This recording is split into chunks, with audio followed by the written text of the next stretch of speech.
esse cuidar de si, né, é muito importante, Sim. né? Você vai ver os resultados, porque todo mundo consegue identificar, não, eu não estou bem emocionalmente, né? Preciso chorar, não é feio chorar, pôr para fora os sentimentos, né? Sim. Eu não estou legal, eu preciso de uma pausa. É isso que as pessoas precisam começar a entender, que a gente não precisa ser forte o tempo inteiro. E tá tudo bem.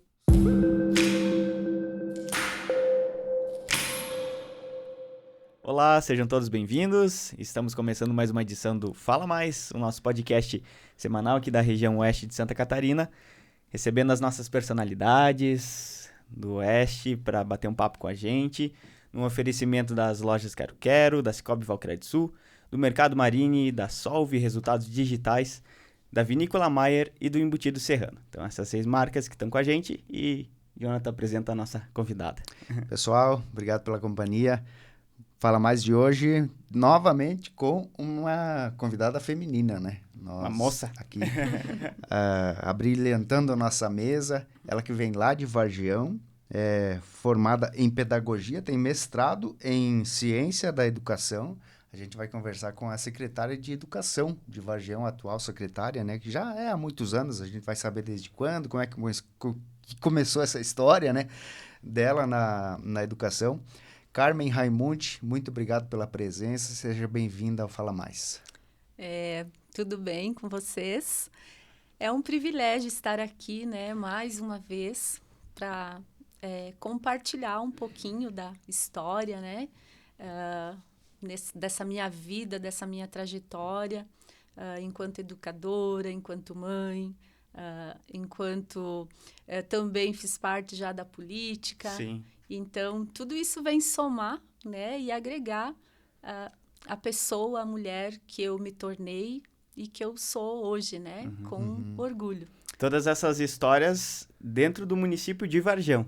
Todas no município de Vargião, né? Mas a educação, né, que é a minha profissão, que eu sempre amei, que eu escolhi, assim, com muito carinho, desde criança, né? Ela tem um vínculo com a minha mãe, que foi professora por 32 anos, a minha irmã também, que é mais velha do que eu, também é professora, né? Somos 2 mulheres na família e as duas seguimos o exemplo da mãe, né? Essa história bonita de educação. Vem de família. Vem de família. E um privilégio que eu tive é que eu sempre estudei da pré-escola até o 4º ano, que na época não tinha o 5º ano ainda, sempre fui aluna da minha mãe e da minha irmã. Que legal. Tu foi aluna da tua irmã também? Da minha irmã também. Então, assim, o gosto, né, vem lá desde pequenininha, porque eu nasci dentro da escola. Sim. Né? E não tinha com quem ficar. A mãe levava junto para a escola, morava no interior, né, na época. Então, foi ali. Com 5 anos, eu estava alfabetizada. Já lia, escrevia, né, e participava da escola junto com os outros. Ainda antes de começar na escola, você já tinha aula, então, dentro de casa. Isso aí. Antes de ser aluna oficialmente, você já era aluna porque... tinha professor em casa, né? E frequentava as aulas. Isso aí. Então, assim, é uma coisa muito natural. A educação foi... E eu sempre me espelhava na minha mãe, na minha irmã, e segui a mesma carreira. Isso desde a infância, Carmen? Como é que era a tua infância, por exemplo? Você brincava de ser professora? Com certeza, né? Com os coleguinhas na escola, sempre. Vamos brincar do quê? Vamos fazer ensaios, né? Ensaios de dar aula. E aí, eu lembro que quando eu era já adolescente, mais jovem, eu ainda estava cursando, né? Eu fiz o magistério, mas quando a minha mãe precisava ou a minha irmã estavam doentes ou precisavam sair, eu já ia substituir. Né? Eu já dava conta da sala de aula. Sim. E quando a minha mãe se aposentou, no ano seguinte, ela se aposentou no final do ano, em fevereiro eu assumi a escola dela, que foi aqui em Ponte Serrada, ali na linha 25 de maio. E o meu primeiro ano eu já comecei trabalhando com a escola multisseriada, com as 4 turmas juntas e dando conta. Uhum. Isso é um tipo de experiência que hoje não existe mais, né? De ter várias turmas na mesma sala de aula. E essa foi a minha primeira experiência. Poderia ter fugido da educação. Pelo contrário, eu a cada ano me encantava mais com a educação. Mas nessa época você já tinha formação na área? Eu tinha o magistério, né? Eu tinha feito o magistério aqui no Dom Vital, que foi a escola onde eu estudei, onde tem vários professores que eu encontro ainda hoje por aqui, né? Os quais também me espelhei muito, né? Pela dedicação, pelo trabalho que desenvolveram, tudo que eu aprendi no magistério. Então, assim, é essa história, né? De estar na educação, de amar aquilo que se faz. Tua primeira experiência, então, profissional foi nessa escola, substituindo, né? Dando sequência ao legado da tua mãe. Isso. Foi com as crianças da multisseriado, né? Como é que é o nome da tua mãe? Nelly Antônia Raimundi. Em memória O hoje. pessoal que está assistindo a gente, então, deve ter tido aula aí, alguns, ou muitos, né? O pessoal que está vendo o Fala Mais nesse momento aí, recordar da dona Nelly na sala de aula. Isso. 32 anos. E a minha irmã também já aposentou há uns 5 anos. Sempre foi professora aqui em Ponte Serrada também, né? Ela já está aposentada também. Também, como é o nome dela? E ela se chama Neuza Aparecida Raimundi Spader, que é o sobrenome de casamento dela. Que legal. Vocês são 2 irmãs. 2 irmãs. Tem mais? E eu tenho mais 4 irmãos. Nós somos uma família com 6 irmãos. Eu sou a mais nova deles, né? Mas as mulheres na educação. Ali a parte da tua experiência, primeira experiência profissional. Eu tava tentando lembrar quem que a gente já tinha recebido que comentou alguma coisa, que foi a nossa mãe. A gente fez o podcast com a dona Mara, né? E ela também foi professora nessas escolas, né? De Sim, interior, com vários alunos. Lá, com ela, a gente não aprofundou muito o assunto, mas eu gostaria de conversar contigo. Ver como é que entender um pouquinho como que era essa experiência de dar aula. Era simultaneamente a 4 turmas, do 1º ao 4º ano, né? É um leque bem grande. Sim, então, as 4 turmas juntas, né? A gente já dividia eles ali, eu lembro, eu era muito jovem ainda, mas já pela experiência e o acompanhamento da minha mãe, então já eles eram divididos na sala, né? Cada série. E lá tinha o quadro de sílabas, lá para alfabetizar, tinha os números, os maiores já iam trabalhando sozinhos, usando o livro didático, você fazendo as indicações no quadro, mas, no geral, todo mundo aprendendo junto, né? E aí você se dedicava ali na alfabetização com aquele grupo de alunos, os outros iam fazendo, vinham ajudar também. Então, uma experiência muito bacana e dinâmica, né? É claro que para aquela época, 25 anos atrás, né? Eu já tenho 25 anos na carreira do magistério. O que eu posso dizer, assim, é que eram alunos muito calmos, né? Naquela época, os meios tecnológicos, eles estavam começando a surgir, então tem uma diferença para hoje, né? Nós tinham acesso, né? Isso. Então, assim, mas era muito bom de trabalhar. E eles aprendiam muito, né? Que era o que me encantava. E, era aquele desejo que eles vinham todo dia, assim, carregados de vontade, de energia de aprender. Tinha muitos alunos na turma? Como é que Olha, eram 24 alunos ao todo, das 4 séries juntas. Sim. E aí eles eram divididos dentro da própria sala de aula ou não? Era tudo misturado? Dentro da sala de aula, eles tinham, né? As fileiras do 1º ano, do 2º ano, do 3º e do 4º. E ali aprendiam dessa forma. E, né, a gente vai criando, sendo criativo no dia a dia, buscando, né, informações, lendo, se atualizando para dar conta. Sim. E você tocou no assunto ali de... era muito diferente 25 anos atrás do que é hoje, né? Você consegue elencar algumas características que são as principais diferenças? Eu acho que a principal era assim, tudo era novo. Para eles, ali, cada dia era um aprendizado diferente, né? Então, eles ficavam muito atentos. O acesso a livros era uma coisa, assim, que era mais difícil. Então, assim, eu procurava levar leituras para chamar atenção, porque leitura é tudo na vida, né? E, assim, esse despertar, o gosto, ali, tudo que você levava era muito importante para eles, né? Então, era muito legal o jeito que se aprendia, né? Parece que é uma coisa bem distante do que a gente vive hoje, porque hoje as crianças, o que eu percebo? A gente está lá dentro da escola todos os dias, não na condição de professora, mas na condição de gestora. E eu circulo pelas escolas durante a semana. E eu vejo, assim, o quanto os professores me trazem a essa diferença. Hoje o professor planeja uma atividade, a criança se concentra 10 minutos e já tem que mudar, né? Porque já não é mais interessante para ela.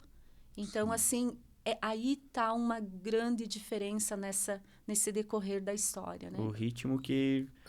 Parece que as crianças são mais aceleradas hoje, né? E assim elas têm acesso a tudo, tá muito fácil, né? Hoje, aí elas têm o celular, elas já acessam, elas já sabem, elas querem uma leitura, um vídeo, tá tudo muito ali na mão. Então, a escola tem que correr atrás para encantar essa criança. E tá difícil competir com tanta coisa. Precisa ser cada vez mais dinâmica, né? Porque assim, tudo evoluiu. Mas a escola, eu digo assim, que o conhecimento hoje ele está aí em qualquer local, né?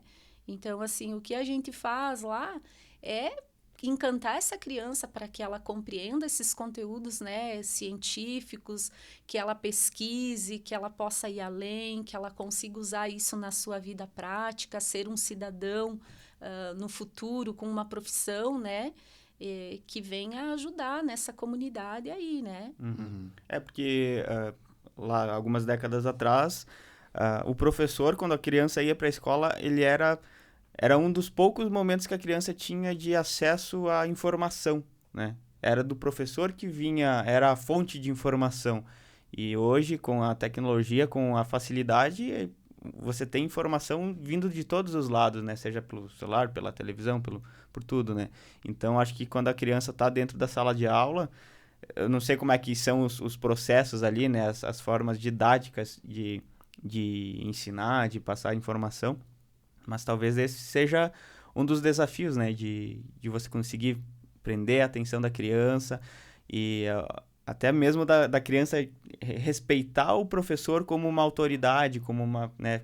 Querendo ou não, a pessoa que está ali hierarquicamente, né, passando a informação para os menores. As próprias famílias, né, há algum tempo atrás, né, elas também não tinham tanto acesso aos estudos, né? Então, falando lá desse tempo, há 25 anos atrás, as famílias, elas tinham um quarto ano, eram poucos os pais que tiveram acesso ao ensino médio, né? Diferente de hoje, essa geração de agora, as famílias estudam muito, os pais, eles buscam conhecimento, eles têm uma formação, né, em diferentes áreas. Então, as condições mudaram muito, né? Então, tudo isso, queira ou não, vai impactar na vida das crianças e na vida escolar delas, né? Sim. E aí você, desde a época que você dava aula para essas turmas multisseriadas, você não saiu mais, não ficou ociosa em nenhum momento na parte da educação? Nenhum Sempre na sala de aula. No ano seguinte, eu trabalhei no CTG aqui de Ponte Serrada, né? No terceiro ano da minha carreira, eu já comecei a trabalhar meio-dia no CTG e no bairro Cascatinha, onde é a APAE, eu trabalhava com a pré-escola ali. Depois eu fui para o Antônio Paglia, que também é uma escola onde vocês estudaram. Devem lembrar da Prof. Carmen lá na época, né? O Jefferson, acho que lembra, né? Eu também lembro. Desculpe, o Jonathan. Eu não cheguei a estudar no Antônio Paglia. Mas o Jonathan, eu lembro, era nosso aluno lá na escola. E depois eu passei num concurso em Vargião. E aí, como meu esposo, ele trabalhava lá, né? Aí eu mudei para lá, casei, constituí minha família. E lá eu trabalhei com a educação infantil, com o primeiro ano na alfabetização, que foi, assim, sempre a minha área que eu mais gostei de atuar. E também trabalhei com ensino médio à noite, né? Pegava sempre algumas aulas de história, geografia que sobravam, então trabalhava 60 horas. Trabalhei com o EJA, Educação de Jovens e Adultos. Então, assim, sempre na educação. Aham. E quando que você entrou na graduação, Carmen? Que você cursou pedagogia antes, né? Depois você fez mestrado. Então, eu fiz a pedagogia em 96, eu comecei a pedagogia, e aqui na UNOESC, em Xanxerê. Era Aí, presencial mesmo. presencial, ia toda noite. Depois eu fiz a pós-graduação, já na sequência, né, em educação infantil e séries iniciais. Depois eu fiz uma outra pós dentro de gestão escolar. E fiz uma terceira pós dentro de gestão escolar também, mas na área de supervisão, né? Me especializei na supervisão escolar, que é trabalhar com os professores, com planejamento, né? Nessa ajuda técnica ao professor. Sim. E em 2005, eu busquei o mestrado. Então, assim, também na área de alfabetização, que era uma área que eu gostava muito, né? E eu atuava nela. Então, eu fui para o mestrado, onde a minha linha de pesquisa foi a alfabetização e letramento. Que são os anos iniciais ali, né? Isso, que é a alfabetização, o ciclo de alfabetização, que é do primeiro ao terceiro ano, né? Que é onde eles aprendem ler e escrever, né? E essa dinâmica, né? Como que acontece? Porque a criança não aprende de forma igual, né? Então, isso a gente constata em pesquisas, né? E na convivência de que cada um tem o seu tempo, cada um aprende de uma maneira, né? Alguns ouvindo já, eles captam tudo, outros têm um tempinho maior para esse despertar, né? Mas Sim. é encantador como cada uma aprende. Pois é, você falou que com 5 anos, né, você sabia ler já. Ler, escrever também? Sabia ler e escrever.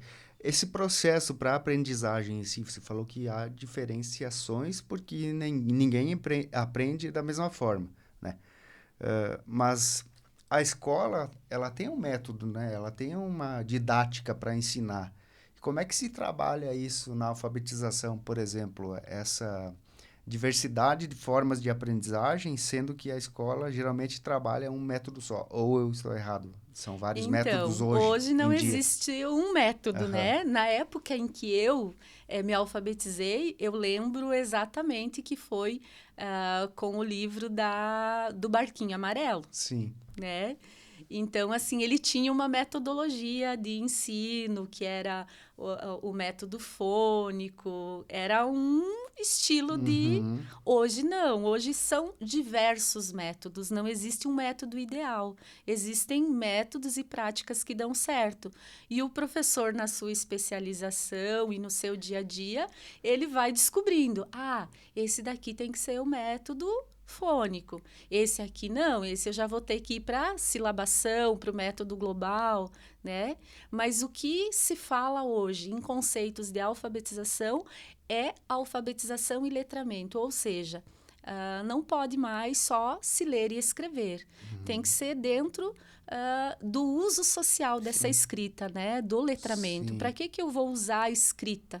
Né? Em que momento eu uso isso? Quais são os gêneros textuais que estão aí presentes nessa sociedade?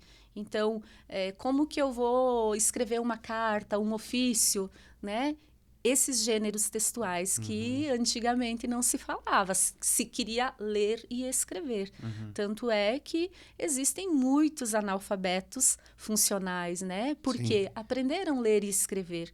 Porém, o uso social dessa leitura, dessa escrita na vida, ele ficou, né, de lado, sem ser desenvolvido. Não sabe interpretar um texto, não sabe formular um texto, né? Então, escrever para quê?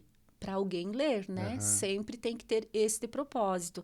E para você escrever, você tem que ter coisas para contar. Se você não tem, como você vai produzir, né? Então, por isso, a importância da escola, instigar, levar tudo o que puder, né?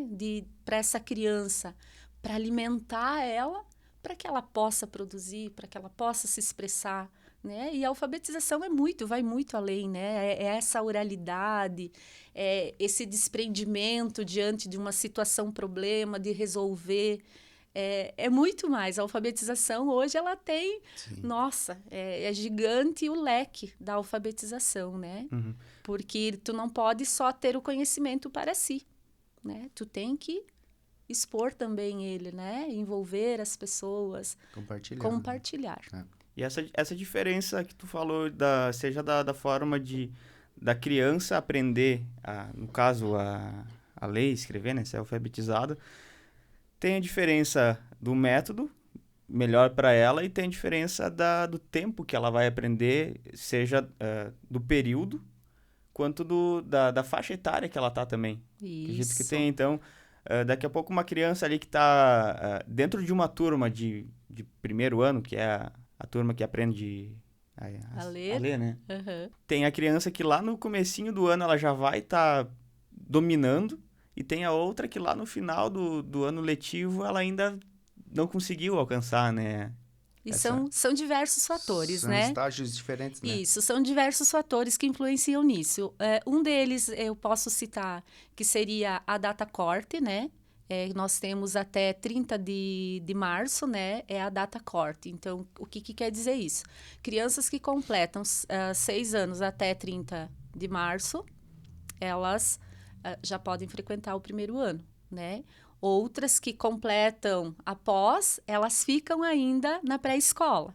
Então, tem crianças que estão com 6 anos e tem crianças que já vão estar com 7 devido a essa data corte. Então, a maturidade já ali dentro da sala de aula, do grupo, já vai ter diferença, né? Aí vem também a questão que as famílias têm mais acesso ou menos acesso. Então, a criança tem mais contato com a leitura, com a escrita, ela convive com pessoas que são leitores, né, que dialogam muito. Isso facilita bastante para a alfabetização. Então, são vários fatores que ali dentro da sala o professor se depara. Então, a importância dele diagnosticar. Tem a questão da educação infantil, a criança que frequentou a educação infantil, então ela recebeu muitos estímulos, ela já vem com toda uma preparação para a alfabetização, né? E tudo isso vai somando. Então, aí vai dando os startzinhos lá na sala de aula, né? Muitos já chegam soletrando, já estão lendo palavrinhas, né? Sim. E isso é o decorrer, porque hoje nós temos bebês de 4 meses que já estão lá na creche, já estão convivendo e sendo estimulados dentro da alfabetização. E vivem uma vida dentro da escola, né? Pois é, você falou uma palavra que eu queria tocar nela, o estímulo, no caso, né? Ele é fundamental, no teu ponto de vista, assim, para o letramento e para a facilidade dessa alfabetização da criança quando vai para a escola? Então, eu vou aqui citar o Paulo Freire, né? A leitura de mundo precede a leitura da palavra, né? Então, assim, a leitura não é só a leitura da escrita propriamente, né? Mas ela lê o teu gesto, ela lê o teu olhar, né? Porque a leitura é tudo isso, né? Quando ela passa numa placa, ela já vai visualizar. Então, esse letramento, né? Ele acontece muito antes da sistematização das letras, né? Da leitura, para que ela possa posteriormente escrever. Então, tem toda essa... Sim. E depende muito, claro, de como é a vivência dessa criança dentro do seio familiar ali, né? Porque com 5, 6 anos que ela entra no primeiro ano ali para ser alfabetizada efetivamente na escola, ela já tem uma certa bagagem, né? E essa bagagem aí depende realmente do estímulo, do grau de nível de instrução dos pais também, né? Para ter a melhor decisão ali na hora de estimular essa criança. E é bem importante, um outro fator é a questão da conexão, né, com o professor. Então, assim, parece que não. Mas a criança, quando ela se conecta com o professor dela, né, que ela se encanta com o professor, nossa, tudo flui com com naturalidade, né? Quando a criança ela tem alguma aversão ao professor ou até o próprio professor com a criança, você sente que as dificuldades elas vão aparecendo no decorrer do período, né? Então, e a gente sabe que é assim mesmo, né? Às vezes a criança não se encanta pela forma que o professor ensina, né? Porque estava acostumado com outro jeito, porque todo ano muda o professor, né? Aí, às vezes, a criança vem num ritmo, daqui a pouco ela dá uma freada. Então, assim, é conexão, né? Tem que estar ali esse elo de ligação, né? De gostar do que está fazendo, gostar de estar ensinando, a criança gostar de estar aprendendo, né? Porque até a gente está lá em Vargião, nessa semana, na entrega de boletins com as famílias, fazendo o conselho de classe participativo. E uma das queixas maiores dos professores, né? Não falo da alfabetização em si, dos maiores, né? Os alunos, eles se recusam a fazer as atividades, eles se recusam a fazer os trabalhos, né? Então, tem alguma coisa errada, né? É essa conexão que está faltando. O mundo lá fora está cheio de atrativos que, às vezes, lá na escola, eles não querem entrar no ritmo.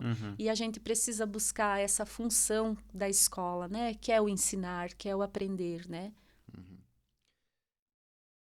Carmen estava falando dessa questão da conexão, né? Se o aluno não tem a conexão com o professor, ou se o próprio professor não tem a conexão com os alunos, né? Ou com algum específico. Aí vindo para essa parte mais de gestão, né? Que hoje você é gestora, né? Na Secretaria de Educação. Quando ocorre esse tipo de situação e que a instituição de ensino percebe isso dentro da sala de aula, quais são as alternativas para... Como é que como é que se trabalha, no caso, né? A intervenção, Isso, né, isso. que a gente faz. Então, assim, isso é bem importante. Nós temos uma equipe multiprofissional dentro das escolas, né? Então, nós temos todo esse trabalho de olhar atento, né? Para a criança, para o professor, para toda a equipe. Então, quando se percebe que a criança não está produzindo da maneira que a gente gostaria, né? Que a gente espera, a gente já começa a observação, né? Chama a família, conversa, tenta saber o que está acontecendo, né? E vai chegar um ponto que essa equipe multidisciplinar, né, que é composta da psicóloga escolar, da assistente social escolar, né, elas vão fazendo esse trabalho de conversa, de escuta e vão percebendo o que é que está acontecendo, né, ouvindo a família também, ouvindo o professor, né, ouvindo todos os atores deste processo para poder intervir, né? Daqui a pouco a mudança da forma de se trabalhar com essa criança, né? Às vezes precisa mudar a forma. E aí a gente vai conseguindo fazer essas conexões, né? Conversando com a criança, conversando com o professor, a direção, a coordenadora pedagógica. E aí vem todo esse trabalho da equipe multiprofissional ali dentro. Com os pais também, a família com também os é pais, importante. né? A gente tem, assim, um trabalho muito legal que é as famílias que cuidam, né? A gente traz a família para a escola, traz para encontros, traz para formação, traz para conversas individuais, conversas coletivas. Então, isso é importante. A escola tem que estar presente junto com a gente e também nos dizer, olha, não tá dando certo aqui com o meu filho. Eu percebo que em casa ele está, né, mais triste, ele não está querendo vir para a escola, né? E aí a gente vai fazendo as intervenções. E graças a Deus, com muito sucesso, né? A gente tem uma equipe muito boa, né, do coordenador pedagógico que atua ali junto, né, com o planejamento do professor, acompanhando semanalmente, né, o que o professor planeja, que atividades estão sendo proporcionadas, né, o que está se fazendo, né, nesse sentido de talvez planejar diferente para algumas questões que estão acontecendo dentro da sala para encantar. Sim. E trazer essa criança para o lado que é para a aprendizagem. Sim. O objetivo é que todos aprendam. Sim. E sendo respeitados, né, nas suas individualidades, sem jamais comparar uma criança com a outra. Né? Isso a gente não permite. Cada criança é única e precisa ser respeitada dentro do seu desenvolvimento. Essa troca com os pais, o diálogo, né, que há entre a escola e os pais. Teve um momento ali, eu não sei como que é hoje, como tá o cenário atual, e até porque eu acho que varia bastante de município, de cultura, né, tem essas questões. Mas vamos pegar então um exemplo de Vargião, né, que você está inserida lá hoje. Os pais, eles são participativos na escola, né, de maneira geral. Eles acatam as ideias da escola, dos professores, da gestão da escola, ou eles, digamos, têm o método deles, o que o filho fala é a lei deles? Como é que está hoje o cenário nesse sentido? Nós temos a felicidade de ter uma comunidade muito participativa. Os pais, eles são muito presentes, então solicitou a presença deles, né, em qualquer situação. A gente não chama o pai só para reclamar, às vezes, de alguma situação. A gente chama para elogiar, chama o pai para vir assistir uma apresentação do filho, né, para trabalhos que eles desenvolveram lá na escola. Então, eles participam bastante, né? Por exemplo, esse ano a gente já fez 2 encontros de familiares no período noturno. Um deles foi no dia 21 de março e a gente contou até com a presença do promotor de justiça aqui da comarca, o Dr. Albert, que veio falar da importância da participação da família, né, junto com as crianças, né, essa parceria família-escola. E agora nós tivemos no dia 25 de abril um outro encontro de familiares, também no sentido de falar um pouquinho da importância das brincadeiras na vida dos filhos, né? Estamos vivendo um momento que foi difícil para todos, em função do ataque de Blumenau. Então, assim, trazer um pouquinho dessa questão da brincadeira, tirando um pouquinho do excesso de telas que a gente percebe que está muito presente na vida das crianças, né? Então, isso é importante. E as famílias vêm, né? Nós tivemos aí o evento do dia 25, tinha mais de 400 pais participando, né? Então, eles vêm sim, e eles nos ajudam, eles entendem os motivos pelos quais eles são chamados, né? E no sentido de nos ajudar mesmo, né? Porque eles também entendem que em casa não está tão fácil assim para educar. E eles também precisam da gente, então é importante essa parceria. Uhum. Você falou, Carmen, dessa situação trágica, né, que aconteceu lá em Blumenau, teve reflexos em escolas do país inteiro, né? Inclusive muitos pais com medo de mandar os filhos, principalmente naquela semana, né, para a sala de aula, enfim, para a creche, para a escola, porque também surgiram muitas fake news, né, de que ocorreriam outros ataques, e isso prejudicou também, né, o andamento dos processos. E fora isso, já tinha acontecido um ataque antes, inclusive fez agora em maio, né, comecinho de maio, 2 anos, né, do ataque em Saudades, né, que fica aqui na nossa região oeste.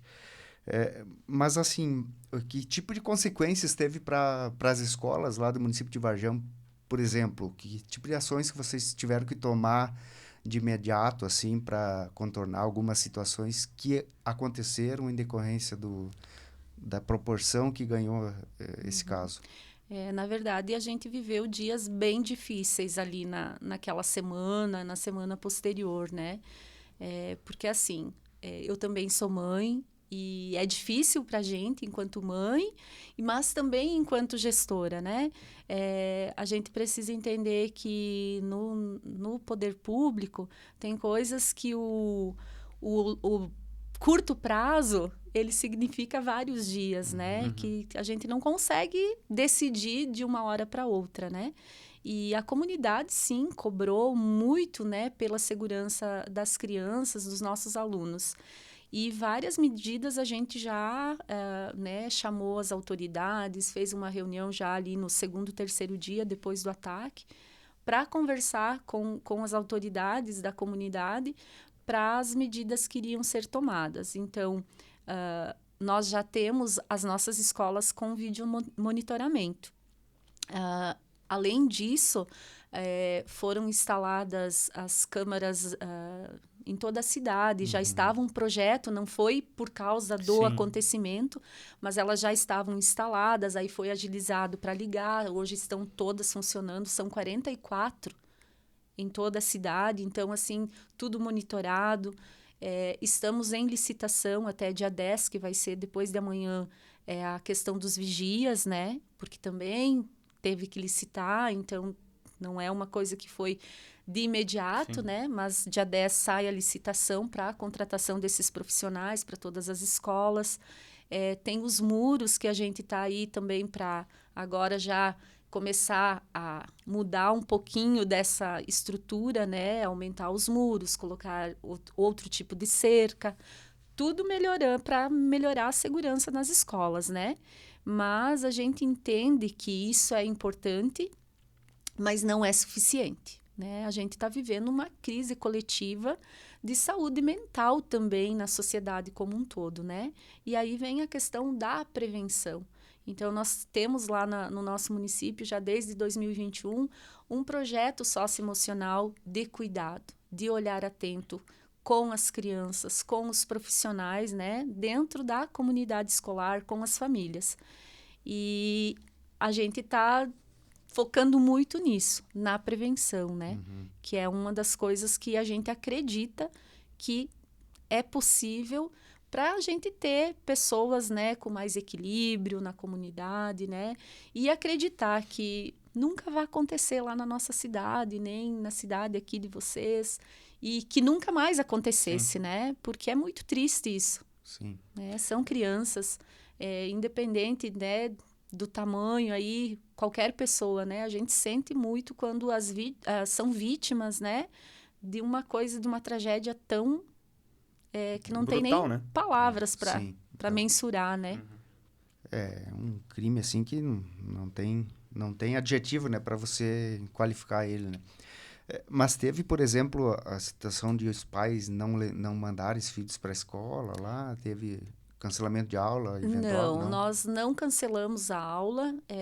Tivemos alguns pais que ligaram, mandaram mensagem, avisaram as diretoras das escolas que estavam com medo. Mas a gente tentou tranquilizar, né? E acalmar, pedir que tivessem paciência, colaboração, até porque a criança ela tem o direito ao estudo, né? Faz parte da vida dela ter o direito dos 200 dias letivos, né? E os professores estavam lá na escola e o pai também tem que fazer a parte dele, né? Levar a criança para a escola. Sim. E até para não criar esse medo, né? Para a criança, porque daqui a pouco afeta eles Sim, também, né? sim. Na aprendizagem, nesse medo que se desenvolve e que, consequentemente, a criança, ao ouvir um barulho, talvez lá na escola, já vai pensar, meu Deus, está acontecendo alguma coisa, né? Acaba Então, traumatizando, né? Isso, então a gente fez aí mais uma vez, vem a importância do psicólogo escolar, dessa atenção plena que os nossos professores têm desenvolvido, né? Para que essas crianças elas não fossem afetadas emocionalmente, né? Esse temor maior, esse cuidado maior foi com as famílias em si ou os próprios alunos também, as crianças? Com as famílias e com as crianças, né? Do acalmar eles, os pais, porque automaticamente a criança também vem com mais Reflete. segurança, né? Sim. Teve algumas que faltaram, mas foi um dia, no segundo dia já vieram e a gente foi conversando, explicando, né? E tá todo mundo vindo para a escola tranquilo e entendendo que as medidas estão sendo tomadas e tudo mais, né? E que daqui a pouco as escolas vão estar bem mais protegidas, né? Continuando a falar sobre a sua trajetória de vida, né? O Jonathan mencionou lá no início que você teve o período público, né? Através da Câmara de Vereadores, né? Então, tu se elegeu vereadora lá no município de Vargião. Como é que foi? Se deu isso e como é que foi tua experiência como vereadora? Então, a minha primeira eleição foi em 2004. Eu era bastante jovem ainda, né? E eu nunca esperava participar da política, entrar na política, né? Mas foi a questão dos 33%, né? Para as mulheres, que Certo. tinha a obrigatoriedade de que tinha que ter para os demais viabilizarem a sua candidatura. E aí... Você entrou pela cota, então. Isso, eu entrei ali para, né, garantir o direito da participação dos homens lá do município, do partido, e me candidatei. Nessa primeira eleição, eu fiz mais votos, porém tinha a tal da legenda, então eu não entrei. Eu fiz mais votos do que muitos dos demais candidatos, mas por causa da legenda, os candidatos que eram meus colegas não fizeram isso. Pela proporção. Eu fiquei a primeira suplente. Eu assumi depois, uns 2 ou 3 meses, mas não me elegi. Aí, em 2008, eu me candidatei novamente, e aí, sim, eu me elegi.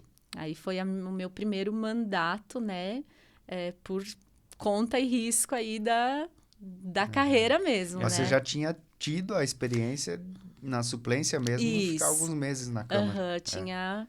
E foi bom, né? Eu gostei muito, porque eu entendo que a política tem que ter bastante conhecimento para lidar, muitas leis, muita responsabilidade. Então, assim, eu me identifiquei bastante.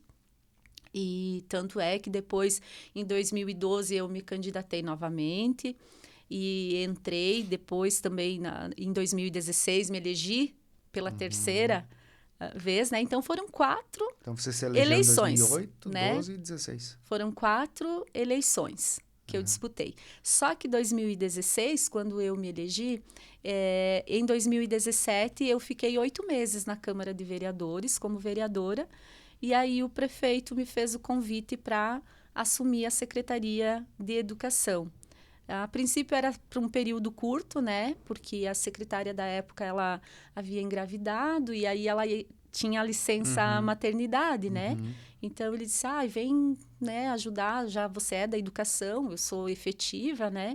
Ele disse, fica ali, né, tira uma licença lá da Câmara e vem ajudar para não deixar descoberto. Era um período pequeno, né? Mas esse período pequeno, ele se estende até hoje, né? Eu estou lá desde setembro de 2017. Quase 6 anos, Então, eu estou aí na frente da pasta, né? E é um desafio bem grande. Então, assim, gostava muito lá do trabalho na vereança, né? Mas eu sinto que hoje eu estou contribuindo muito mais lá na educação, que é a minha área, né? Então, a gente tem essa competência técnica para estar desenvolvendo, né, as políticas públicas de educação, que são muitas, né? E essa qualidade de ensino tão almejada e que precisa comprometimento, seriedade, muito estudo, né? Porque não é fácil. Não é fácil. Nesse tempo que você ficou como vereadora na Câmara, foram 3 mandatos, né? Você continuou na sala de aula também, ao mesmo tempo? No início, eu estava em sala de aula, mas depois eu fiz um outro concurso e eu passei para supervisão escolar, supervisora escolar da rede. Então, aí eu já trabalhava com todas as escolas e todos os professores. Já trabalhava, de certa forma, com gestão, né? Então, eu fui para a parte da supervisão escolar e é a qual eu hoje, né, sou efetiva, 40 horas nessa área, né? Mas desde 2017 eu estou na frente da pasta.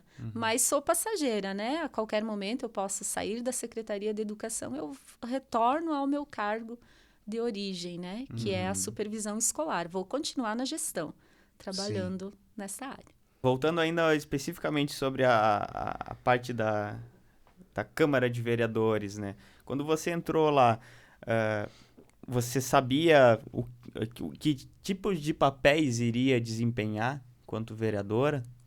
Sim, por isso que eu te disse já ali no início, né? Que assim, a gente já percebe que tem que ter um conhecimento um pouquinho profundo da política, né? Porque a gente decide a vida de uma população, né? Dependendo do teu posicionamento ali dentro. Né? E eu sempre deixei isso muito bem claro, desde o dia que eu entrei na política. o partido que a gente representa, ele é o caminho para você chegar a ser o vereador, né? Mas lá dentro da Câmara de Vereadores, você não está ali pelo partido que você representa, mas pelos objetivos comuns a toda a tua comunidade, né? Por mais que você teve tantos votos que te colocaram lá. Mas ali você decide sobre saúde, sobre educação, sobre o comércio, enfim, né? Todas as áreas, a indústria, tudo. É o bem comum da tua comunidade, né? E não podia ser diferente. Eu, como educadora, né? Essa postura, ela não podia ficar longe de mim, né? Então, essa era a minha postura dentro da Câmara de Vereadores. Aí você comentou ali que em 2017 foi para a secretaria, né? E que você se identifica mais contribuindo dentro da secretaria do que se tivesse continuado lá, terminado a tua legislatura, isso? Isso, por quê? Por que eu falo isso, né? Porque lá na Câmara de Vereadores o teu poder ele é limitado, né? Você vai conseguir indicar um trabalho, você vai conseguir votar um projeto, claro que vai ter esse benefício. Mas lá na Secretaria de Educação, a pasta me permite que eu tome decisões, né? Muitas das decisões, a maioria... Executivas, no caso. Isso, né? Então, assim, eu tenho um orçamento e eu tenho um planejamento. Então, o que é que eu preciso lá na educação? É um ônibus? É uma sala de aula? É um mobiliário? É um aparelho? Né? Então, eu consigo fazer essa gestão, né, muito mais efetiva. Nesse sentido que é a diferença de estar lá na Câmara, eu não tinha esse poder. Eu poderia indicar ao secretário, ao prefeito, dizer, olha, dá uma olhada com carinho, com atenção para isso, né? Mas eu não poderia fazer. Estando lá como secretária, não, né? A gente planeja, tendo orçamento, você executa. Sim, e aí você já vê o resultado acontecer, né? Então, isso é muito bom. Sim, então, no teu ponto de vista, as tuas características te tornam mais eficientes, né? Exercendo o que tu faz hoje, né? Hoje não, né? Há alguns anos já. Isso. 6 anos. Pois é, dentro desse período aí teve uma eleição no meio que foi 2020, aí você não foi candidata. Não, aí 2020, como eu estava na Secretaria de Educação e o nosso prefeito, ele foi à reeleição, né? E também já vinha desgastada também, né? Eu acho que tem que deixar a oportunidade para outras pessoas. Tem muita gente com muitas ideias, com boa vontade, né? Na comunidade. Então, eu acho que assim, foi o meu momento, né? Na política, ele foi ali e eu preferi ficar na Secretaria de Educação, né? Claro que eu não sabia se eu iria continuar ou não, porque por mais que era o mesmo prefeito, mas ele não tinha nenhum compromisso comigo, né?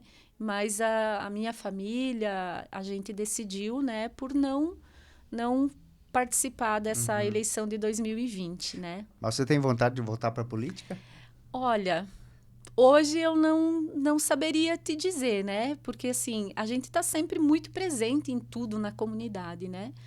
A gente falava antes, né? De entrar aqui para essa conversa, né? Que as coisas, quanto mais parece que você foge de alguns compromissos, eles vêm, né? Eles procuram, e, né? E, assim... né, é muito uma coisa de momento, né? Vamos ver lá na frente o que acontece, o que vai ser, né? Mas, assim, eu disse lá no começo, né? Ser mãe, ser mulher, ser professora, ser gestora. Eu sou cozinheira também, eu tenho o nosso negócio, né? Então, de qualquer forma, a gente tem a empresa para tocar, o marido para ajudar, a gente tem a pousada. Então, assim...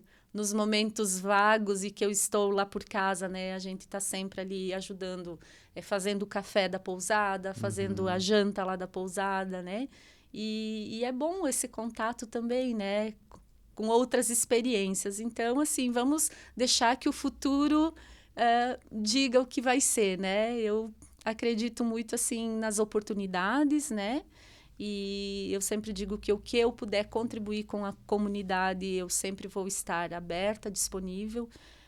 Se é para fazer uma coisa, ela tem que ser muito bem feita. Eu não sou aquele tipo assim que eu assumo um compromisso e não vou dar conta, né? Se é para fazer, tem que ser muito bem feito. Então, é responsabilidade, né? A gente tem que ser responsável pelo que se propõe a fazer. Bom, Carmen, você já deu algumas pinceladas ali sobre as tuas atividades fora da Secretaria de Educação, né? Que é mãe, é cozinheira. Então, eu gostaria de entrar nesse assunto, né? Saber como é que é a Carmen fora do ambiente lá da educação, né? O ambiente de gestão da educação. Então, eu acho que é importante eu falar que eu tenho 2 filhos lindos, né? Eu tenho uma moça que vai fazer 18 anos agora em setembro. Tenho um menino que fez 15 no mês de abril. E eles são meus companheiros, né? Então, assim, a gente tem uma vida muito próxima junto deles. Eu tenho meu pai, que mora junto comigo, que está com 80 anos, né? Aí tem o meu esposo. E fora da gestão, eu sou muito mãezona, muito família. Eu gosto de cuidar de todos os meus irmãos. Eu sempre digo, e eles também me dizem, né? Que eu sou a nenê, mas... Quando a gente perdeu a minha mãe em 2017, né? Que ela foi acometida por câncer e eu cuidei dela 2 anos ali. Nessa época, o meu marido também teve câncer, então foi um momento bem difícil da nossa vida. E eu sempre fui muito família. E ali eu percebi a minha força enquanto família para enfrentar muitos desafios, né? E eu sou, lá no trabalho, muito séria naquilo que eu faço, mas fora disso, eu sou extremamente muito companheira da minha família. Eu gosto de estar com eles em casa, acompanhando, ajudando, fazendo tudo o que eu posso, né? Teu lazer é estar com a família, Isso então. aí. E o lazer é lá no trabalho, né? Porque a pousada... nós temos clientes todos os dias, né? Não tem um dia que diz, hoje eu vou fechar. Não tem, né? A folga é a do almoço na pousada, porque o café e a janta a gente serve para os nossos hóspedes, né? E graças a Deus, um negócio muito promissor. Legal. Pegando esse gancho referente à pousada, e uma coisa que me veio agora, porque Vargião e a região, consequentemente, né, tá passando por um processo de evolução bastante acelerado por conta dos investimentos que o município vem recebendo, né, da Nestlé, que está se instalando na cidade. E vocês têm uma pousada ali no trevo principal do município, né? E o que mudou do ritmo da pousada e do tipo dos hóspedes que vêm até vocês? Tem esse reflexo referente à vinda dessa empresa também? Com certeza. Então, a nossa pousada é muito nova, né? Então, foi ali em 2018 que a gente abriu ela. E os nossos hóspedes, eles eram mais representantes comerciais e era uma clientela que estava de segunda a sexta-feira, né? Final de semana, baixa de hospedagem, né? Bem pouca procura. Esse era naquele momento, né? Hoje, com a Nestlé, que veio se instalar ali, está se instalando, nós temos hoje uma outra realidade. Hoje, os nossos clientes são prestadores de serviço para essas empresas. Não só a Nestlé, mas nós temos o Laticínio Oliveira, nós temos o Incubatório, Bom Jesus, nós temos a Nord, né, que são empresas grandes ali do município. E hoje a nossa clientela 100% são prestadores de serviço para essas empresas e que eles ficam mensalmente. Periódico, né? Periódico. Então, assim, eles vêm, eles não vão embora assim no outro dia. Já é uma outra clientela, né? Eu digo que eles acabam sendo parte da nossa família, porque eles vêm e eles ficam muito tempo. Então, mudou totalmente. Foi assim, 360 graus a mudança da nossa clientela lá na pousada. Com esse estilo de negócio, então. As pessoas, elas estão em Vargião a negócio. A negócio. Uhum. E a parte de turismo, vocês recebem ou pessoas que estão passando pela 282 e param pernoitar, ou chegam a, por exemplo, porque querendo um Vargião há alguns anos, né, começou essa prática ali da Terra do Meteoro, né, de tentar explorar turisticamente esse nome. Você vê que a nossa região e Vargião tem se preparado para receber turistas, tem preparado atrativos turísticos para a gente ter esse tipo de público? Infelizmente, hoje, a nossa pousada não dá conta para atender essa demanda de pessoas que vêm fazer visitas ao município, né? Nós precisaríamos, então, ampliar muito o nosso hotel para a gente poder atender essa demanda. Porque nós hoje temos capacidade aí para 40, 50 hóspedes. Porém, essa demanda ela está 100% né, comprometida. Então, até a gente está ampliando, já ampliou, vai começar a ampliação novamente, né? Já essa semana já começaram as bagunças da construção novamente, né? Mas mesmo assim, falta.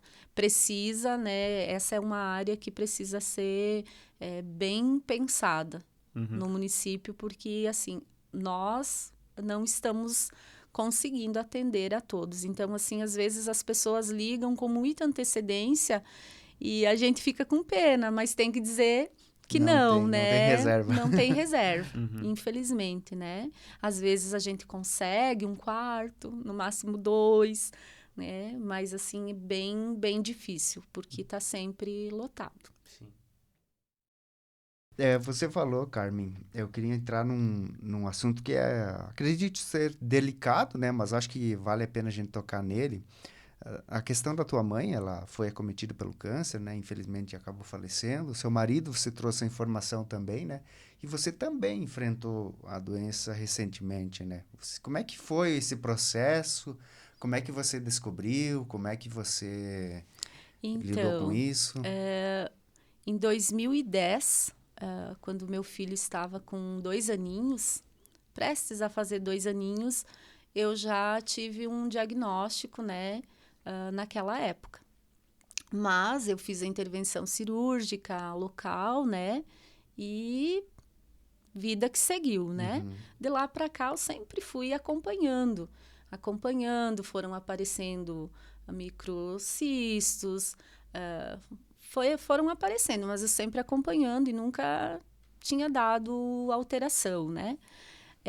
Em outubro de 2021, eu comecei a ficar um pouco doente, né? Mas assim, sem um motivo aparente, né? E aí eu procurei um médico, comecei a fazer exames, e aí começaram a aparecer ali nos exames as alterações. Então, eu fiz um acompanhamento de outubro a julho de 2022, né?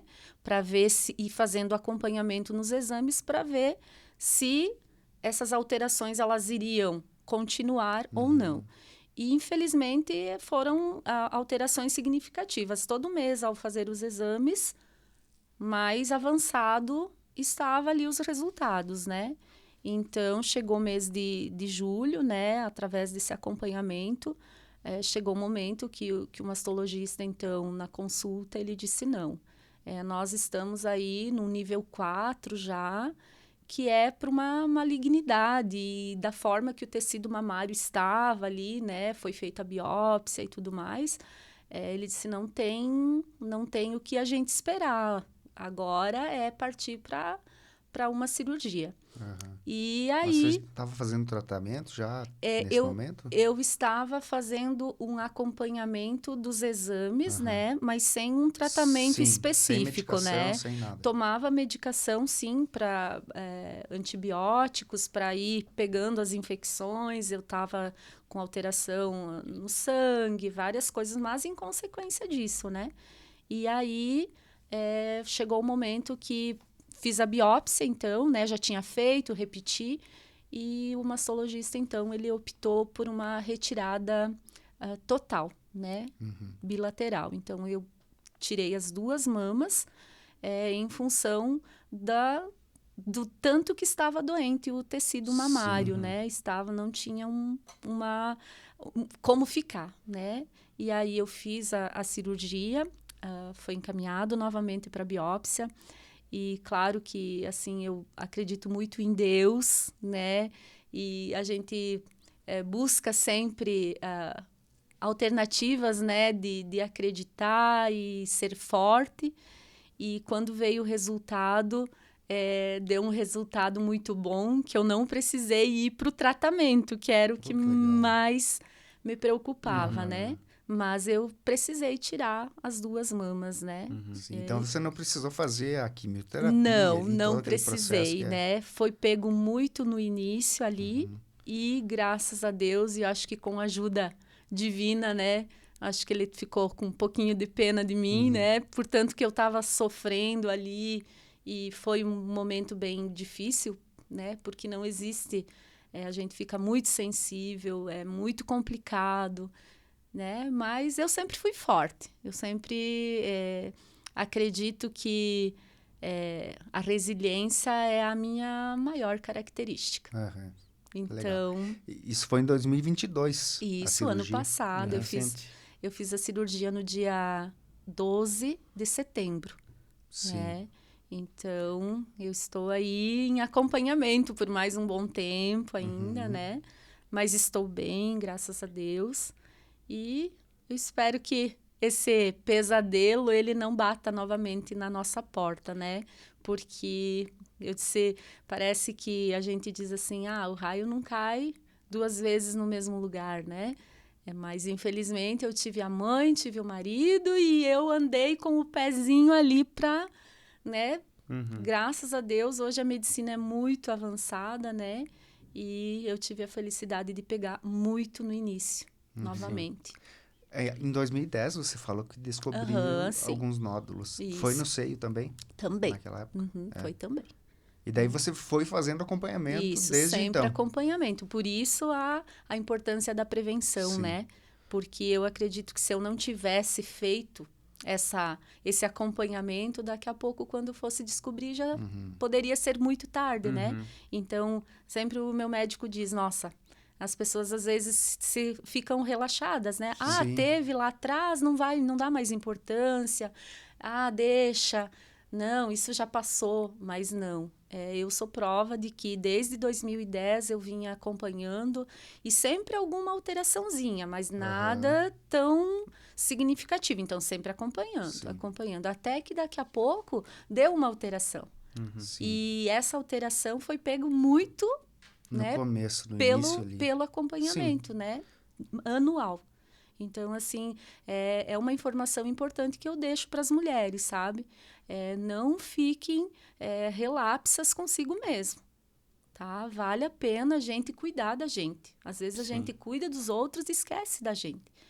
E, às vezes, quando vai perceber, já não dá mais tempo de muita coisa, né?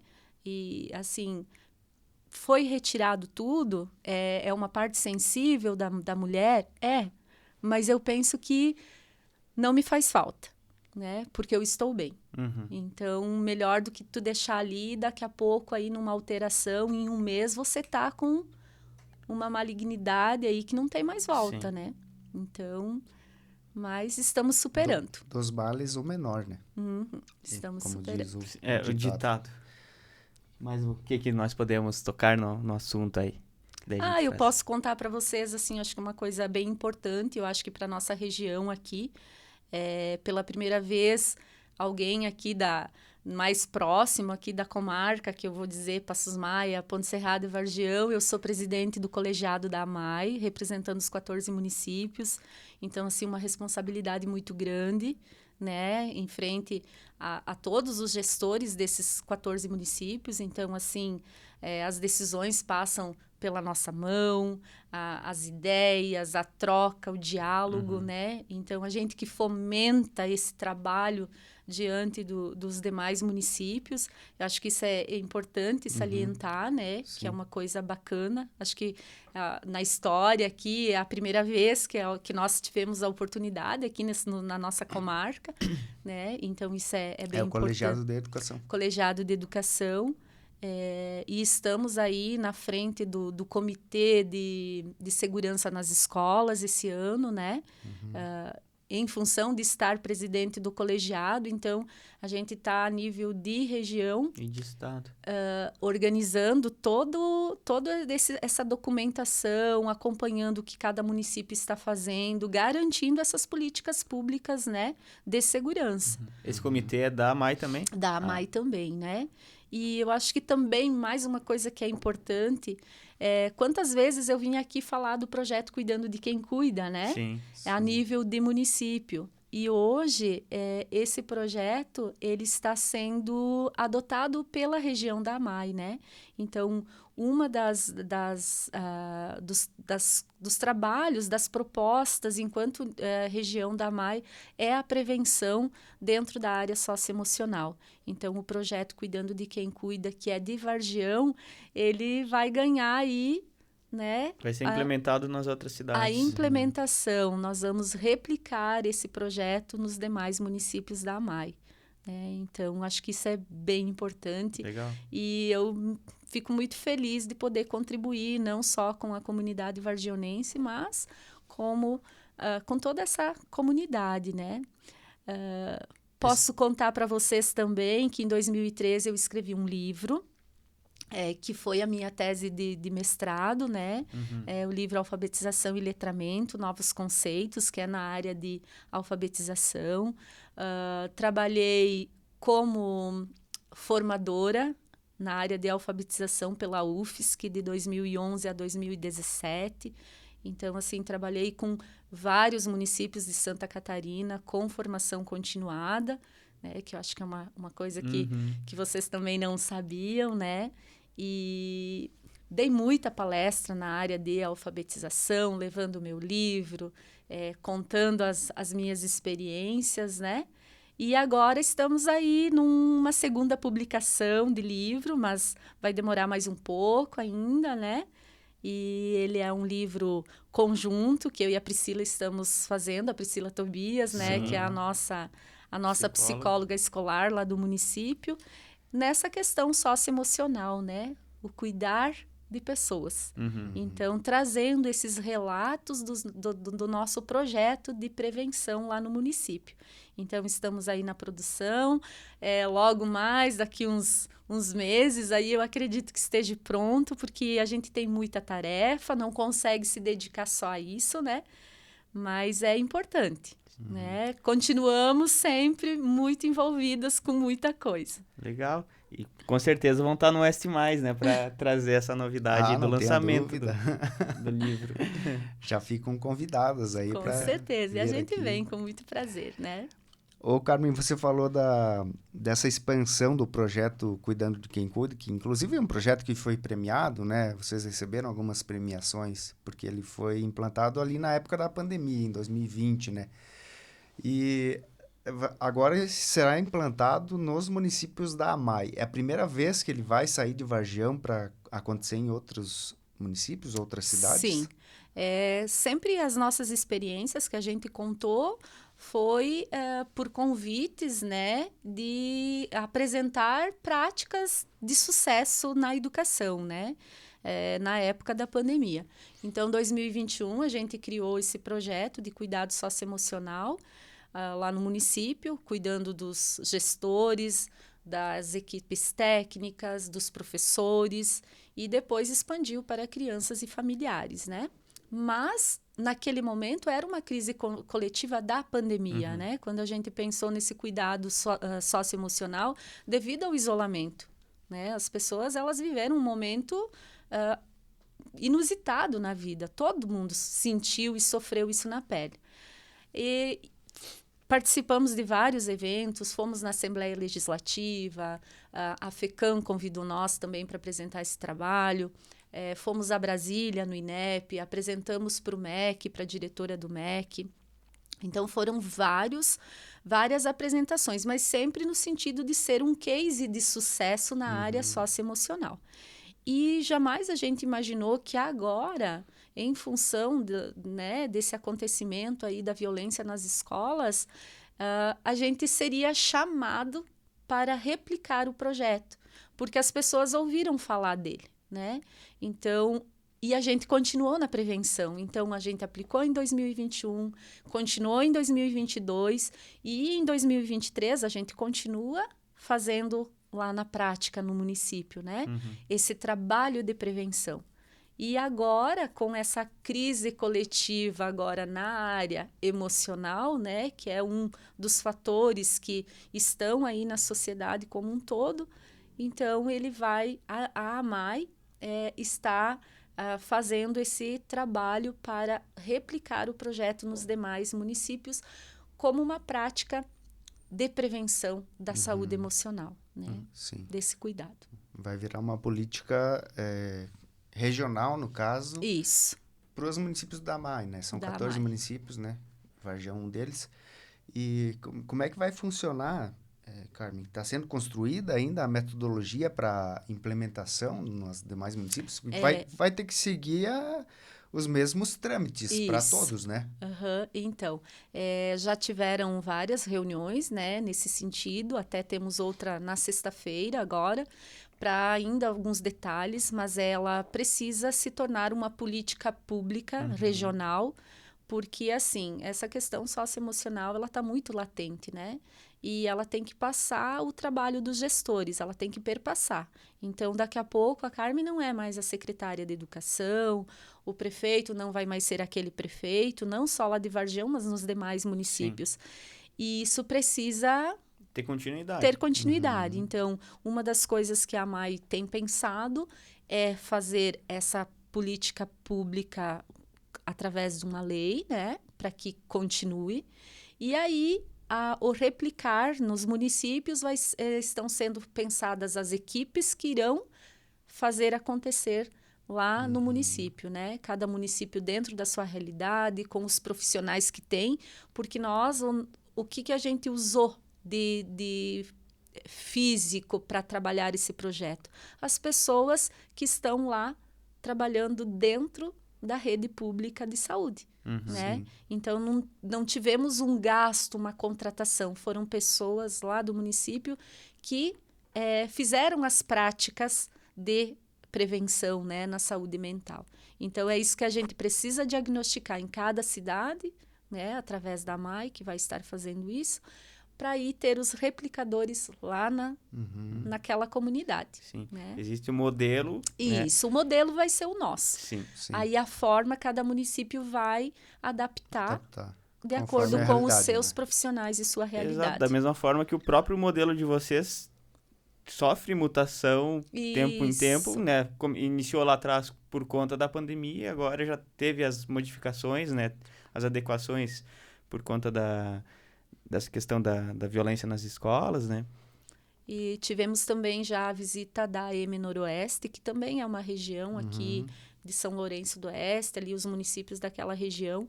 Eles também já vieram no município de Vargião na semana passada conhecer, e eles também estão levando essa proposta para implementar lá na região deles, né? Sim. Então, assim, a gente fica muito contente com isso, né? Porque é a prevenção. Não é uma coisa que vai dar um resultado imediato, talvez, né? Como você tomar um remédio para dor de cabeça, né? Mas, a longo prazo, esse cuidar de si, né? É muito importante, né? Você vai ver os resultados. Porque todo mundo consegue identificar, não, eu não estou bem emocionalmente, né? Preciso chorar, não é feio chorar, pôr para fora os sentimentos, né? Sim. Eu não estou legal, eu preciso de uma pausa. É isso que as pessoas precisam começar a entender, que a gente não precisa ser forte o tempo inteiro. E tá tudo bem, Sim. né? Desde 2021, né, que na prática ele acontece, então lá se vão 2, 3 anos, né, Carmen? Vocês desenvolveram métricas assim para mensurar a efetividade do trabalho? Como é que vocês conseguem avaliar? Então, nós temos assim um trabalho de parceria com a saúde, né? E nós temos o trabalho da psicóloga escolar. Então, ela faz o mapeamento no início do ano e no final do ano. Uhum. E aí a gente percebe a mudança, né? E a gente acompanha também lá na saúde os atendimentos no posto de saúde, né? Sim. Então, assim, eu vou dar um exemplo. Lá em 2021, nós estávamos com 94% da nossa equipe, dos profissionais que trabalham nas escolas, adoecidos, né?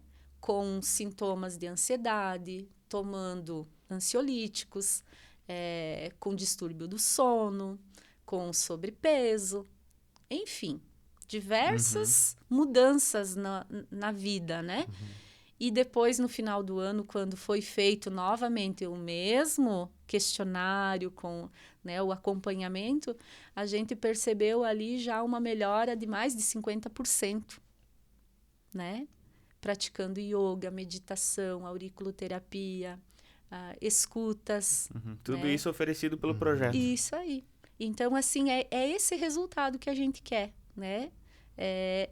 Ajudar na saúde mental, cuidando das pessoas, né? E eles Sim. percebendo e se permitindo, eu diria, né? Se permitindo, porque geralmente quando você fala em saúde mental, eu não sou louco, eu não preciso disso, né? Mas está dando sinais, né? Então tem que ter esse cuidado.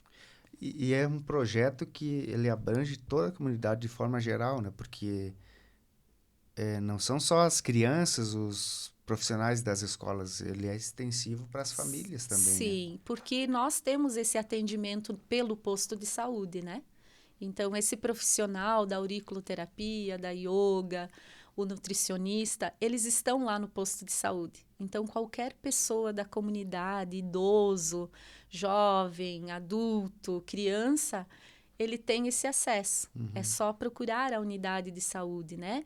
A gente deu maior visibilidade porque a gente proporcionou a equipe escolar. Sim. Então, Ele aí é que começou ali, deu maior visibilidade a esse trabalho que muitas pessoas não acreditavam que fosse possível, que acalme, né? Que dê resultados. Sim. E hoje, né, esse profissional ele tem um crédito muito grande na comunidade, muito procurado. E é legal também de ver, no caso, vocês estão, de certa forma, exportando para os outros municípios, né? E a gente sai, muitas vezes, buscar coisas diferentes fora e agora é uma coisa, algo criado aqui, né? Que está sendo espalhado para outros locais. Verdade. Bem legal. Bem legal. Muito bem. Fechou? Fechou. Então, Muito bem. Carmen, a gente agradece a tua vinda para compartilhar a tua história aqui com a gente, né? A tua história de vida, de superação, a profissional, a pessoal, né? E fica aqui o nosso agradecimento, né? Com certeza vai voltar outras vezes, se não for não falar mais no Oeste Mais, né? Para compartilhar os próximos passos da tua carreira. Eu que agradeço esse momento, né? Porque é um privilégio estar aqui, né? Ser convidada para contar a história, né, de vida, que não é só alegrias, né? Tem muita coisa por trás Muitas da pedras Carmen, no caminho, né? Muitos percalços, né? Porque a gente é uma pessoa normal, né? Tem dias bons, outros nem tanto, mas que a gente precisa seguir, né? Seguir, enfrentar, ser exemplos para os nossos filhos, né? Que são de uma outra geração, mas que eles não percam esse jeito que a gente tem enquanto viver em sociedade, né? Porque não basta ter conhecimento. Se você não se conectar com pessoas, né? Se você não tiver como viver bem, de nada adianta, né? Então, é isso que eu deixo de mensagem, né? Que a gente está aqui e que tem que deixar uma história, E que esses filhos sintam orgulho quando olharem para trás. Oh, poxa, minha mãe passou por aqui, ó, o nome dela tá aí. Né? Aqui foi ela que ajudou a construir, ela participou disso, né? Eu acho que esse é o legado que a gente deixa. Com certeza está deixando uma bela história e que não está sendo interrompida, né? Ela está em andamento, está sendo construída. Então, parabéns, Carmen, pela tua trajetória aí, a tua superação de vida também, né? De forma geral, né? E muito obrigado mais uma vez, né, pela presença aqui no Fala Mais. Será sempre muito bem-vinda. Muito obrigada. Que esse exemplo que tu citou agora, ele com certeza, eu tenho a certeza de que não é só para os teus filhos, é as pessoas que convivem contigo. Então, elas se espelham, de certa forma, nas ações que você tem no teu dia a dia. Então, parabéns. Obrigada. Obrigado também você que acompanhou o nosso bate-papo e obrigado às marcas parceiras. Lojas Quero Quero, Cicobi Valcredsul, Mercado Marini, Solve Resultados Digitais, também a Vinícola Maier e o Embutido Serrano. Beleza, pessoal? Curtam o vídeo, se inscrevam no canal do Fala Mais e a gente se vê na próxima semana.